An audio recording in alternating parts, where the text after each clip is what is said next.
So, I figured I'd collect all my VPN knowledge, pick 15 providers, and make a VPN tier list. Some of these options are at the top of the industry, while some you absolutely need to know just so you could stay away from them. Keep in mind, this list is my own opinion, but I did gather and evaluate all my research data based on 4 categories: security, performance, ease of use, and features. So, I've got CyberGhost first in line, and I'd place it in the B tier. It's a good VPN choice, especially in terms of security. It uses modern traffic encryption, has an audited no logs policy, and RAM servers to back it up. CyberGhost also boasts a ton of servers, yet it seems to be quantity over quality. When testing out the server connections, I got top speeds in nearby locations. If you plan to stream or torrent when connected to places further away, you might see some slower speeds and buffering. In terms of the app itself, it's intuitive and user-friendly, though I wouldn't say it's the best VPN for Mac. That version looks a bit outdated to me. Plus, the only notable feature I found is an ad blocker. And sure, I'll give them some points for specialized servers. CyberGhost's biggest saving grace is the fact that it's affordable, but I still want to see improvements in performance and features if they want a higher spot. Let's pick up NordVPN next. This one I'd place in S tier. To me, it solves all the problems I have with CyberGhost. The server pool is still large, but the speeds are better and more stable, even in faraway locations. That comes from NordVPN's own proprietary tunneling protocol, which also provides robust encryption. It safeguards your traffic as it goes through the servers, which, by the way, are also RAM-based. And yes, there's a proper no data logging policy that's been put through multiple audits. The NordVPN app is very beginner-friendly, yet packed with features. For example, anonymity seekers can use specialized servers. There's also the threat protection feature. It can block ads, ward off malicious websites, and scans files as you download them to catch malware before it can do any damage. I wouldn't claim NordVPN is perfect, no VPN is. It's not the cheapest and doesn't have the most countries on this list, which also means it can't access some streaming content in remote locations. That said, it opens up all the main libraries I need, so it's not enough for me to knock it down a tier. Oh, and a small note. Keep in mind that you can get an additional discount via the link in the description. I found discounts for most of the VPNs in this list, and I'll keep the links updated. Anyway, let's move on and place the next VPN, which is Opera VPN, right at the bottom. And this VPN absolutely deserves it. You see, Opera markets itself as a VPN service, when in reality, it's not. When you connect to an Opera VPN server, it's not really a server. You're just rerouting your traffic through other Opera VPN users' devices, basically stealing their bandwidth. And other users can do the same to you. Sure, a sentence about this is buried in the service agreement, so technically it's legal. But how many people do you think bother to check? On top of that, Opera is open about the fact that it records what you do, what websites you visit, how much time you spend there, and even what browser you're using, along with your operating system and IP address. F tier for sure. I'll even add a scam sticker to it. Since Opera is a lesser-known VPN, what about other smaller VPN options? Well, let's look at TotalVPN, which would be in tier C. While it's not the best VPN 2024, it has been steadily improving. This VPN comes from a well-known antivirus provider, TotalAV, as part of its security package. So basically, you can cover 2 cybersecurity bases at once. TotalVPN has a no logs policy, but unfortunately, it hasn't been audited yet. I'm also disappointed to see that the kill switch is only available on Windows devices. The server pool isn't too impressive either, only around 50 across 30 countries. But the speeds are decent, likely because there aren't a lot of users to crowd their servers. I wasn't able to use this VPN for streaming, so yeah, there are plenty of reasons why it's not in a higher tier. That said, I can recommend it in 2 cases. If you're a beginner and want a simple and easy to use VPN to start with, or if you only need a VPN for browsing and want a strong antivirus along with it. By the way, if you're enjoying this VPN tier list so far, drop us a like and subscribe to the Cybernews channel. Okay, Surfshark is next on my list, and I'd actually say it's solid S-tier material. Yes, it was recently taken under the Nord Security wing, which is the parent company of NordVPN, so it's no surprise to see both of these VPNs following similar standards. Surfshark security is up to par, with an audited no-logs policy, RAM-only servers, and modern encryption. Yet, when it comes to the VPN itself, there are a lot of differences between these two top VPN 2024 options.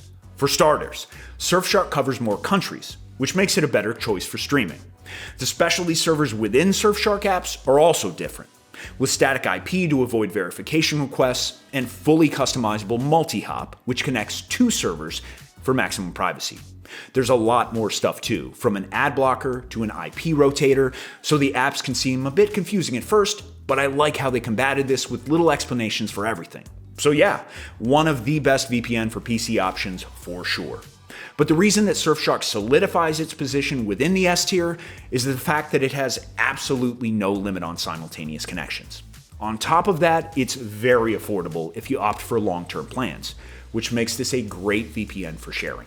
Now, speaking of VPNs under the Nord security company, there's one more, Atlas VPN. But I wouldn't say it's on the same level as Surfshark or NordVPN. I'd actually place it in D tier. It's not bad, it's just very simple and small. I gotta give them points for realizing they're simplistic and therefore being very affordable, but I would only recommend this VPN in a very specific scenario. If you need the best VPN app only for mobile.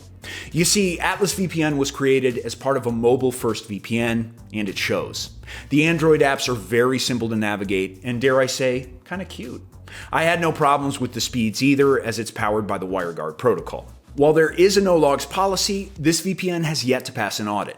It's much needed in this case, since their jurisdiction is in the not-so-privacy-friendly US of A. Unlike its big brothers, it also doesn't have RAM-based servers to support the no-logs policy. So, yeah, if they do an audit, I'd move them up, but for now, D tier it is. Alright, let's talk about ExpressVPN. This one to me fits perfectly into the A tier category, and I'll tell you why.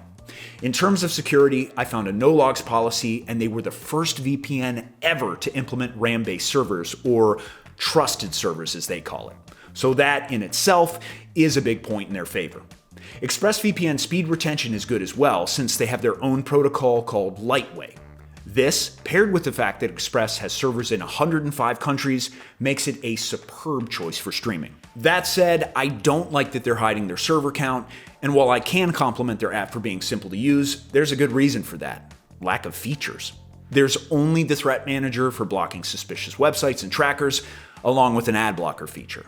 Yes, they recently introduced a password manager, but it's not in the VPN app itself, and since it's very new, it's also very buggy. The last thing to keep in mind is the fact that ExpressVPN is really pricey. The monthly rate is almost double compared to NordVPN, while the app can do much less. If you don't mind the price tag, then sure, this is a reliable best VPN service. Speaking of price tags, I found a discount link for this VPN too. So if you have your mind set on ExpressVPN, the link in the description will make it a bit more affordable. Right, let's take a break from big VPN names and discuss some smaller VPN providers. Remember how I said that TotalVPN was made by an antivirus provider? Well, it's not the only one. Norton VPN comes from another antivirus provider. You guessed it, Norton. And it joins TotalAV in the C tier. The reason is very similar. I've yet to see an audited no-logs policy, and while the server count is decent, there aren't a lot of countries to choose from. Plus, it didn't work for streaming, at least during my testing. If you plan to get Norton antivirus and will just need a VPN for safer browsing, go for it. The bundle makes this VPN super affordable, and it's easy to use as well. But otherwise, there are better VPNs out there. What about Bitdefender VPN then? It has the exact same background, coming from an antivirus provider. But I'd put this one even lower, in D tier. Just like Norton, it hasn't passed a no-log policy yet, and even though the server pool is much more impressive, Bitdefender VPN has a unique disadvantage. If you get the basic Bitdefender antivirus plan, the VPN comes with a daily 200 megabyte limit. To me, that's barely enough to browse for a few hours, max. It's good as a quick test to see if you want or need a VPN, but only if you have or want to get the Bitdefender antivirus. It's kind of weird to put it so low because the antivirus itself is S-tier material, but I guess you can't be a top player in every single cybersecurity industry. What is next? Opera VPN, F tier. Right away, no question about it. It's not even a VPN, it's a proxy that calls itself a VPN.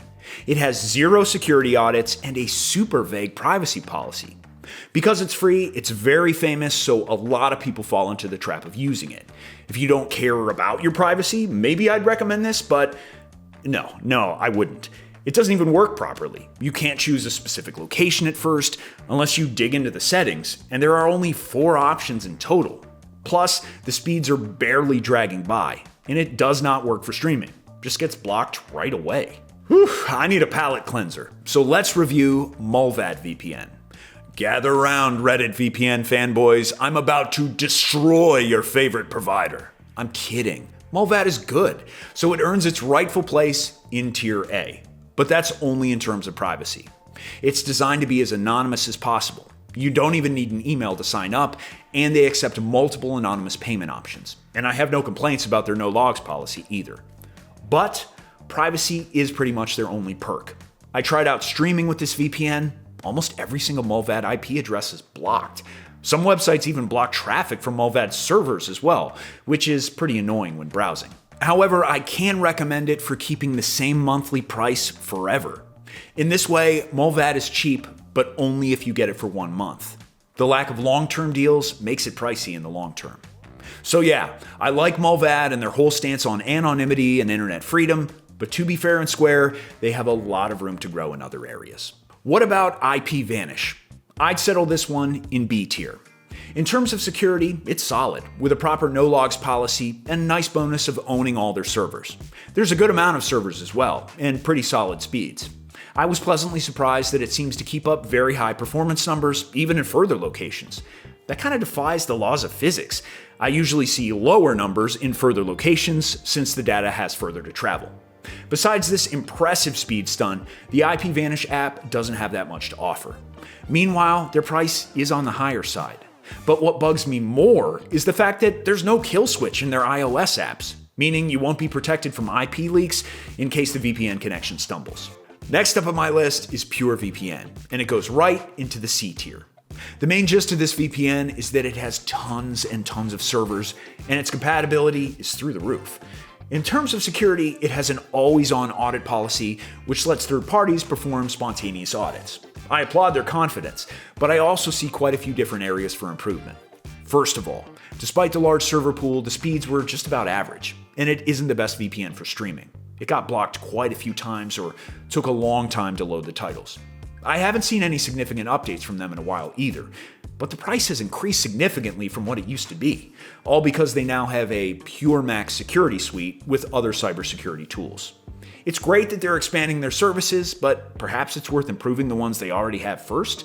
Just some food for thought. Let's move on to Proton VPN, which in my opinion belongs in the A tier. For one, it's open source, meaning its code is available for review so anyone can point out vulnerabilities. Their no logs policy is also watertight, and it has been independently audited as well. The Proton VPN app is pretty easy to use as well, though there are some hardcore privacy features in there. Namely Tor over VPN, which combines the VPN connection with the Tor network nodes for maximum possible anonymity. So why not S tier, you might ask? Well, when I was testing out performance, the initial speeds were great, up to top VPN standards. But when you put the VPN connection to practice, you'll find that A, a lot of websites block Proton VPN traffic, and B, it doesn't work that well with streaming. I only managed to get through a few libraries.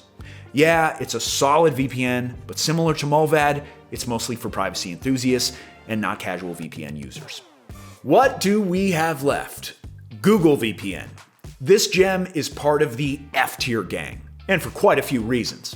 For starters, it's only available in a select list of countries, and the limitations don't end there. You can't choose which server to connect to, or the country or more specific location. On top of that, the only features it has are a kill switch and split tunneling, which every single VPN has anyway. But even if they improve all of those things, which they won't, there's something worse. A VPN is first and foremost a tool for privacy, and we use it to hide what we do online from our ISP or the government or Google. Do you see a problem with using a Google tool for something like that? It's like putting up a fence and then leaving the gate open. So yeah, Google VPN is not a good choice if you value your data, and definitely F-tier material. And that's all the providers I've got on my combined worst and best VPN tier list. Now only one question remains. What is the best VPN? It depends on what you need, but you can generally safely pick anything from the S to B or even C tiers. The higher the VPN is on the list, the more versatile and more reliable it is, at least in my opinion. Speaking for myself, I'm using NordVPN the most these days.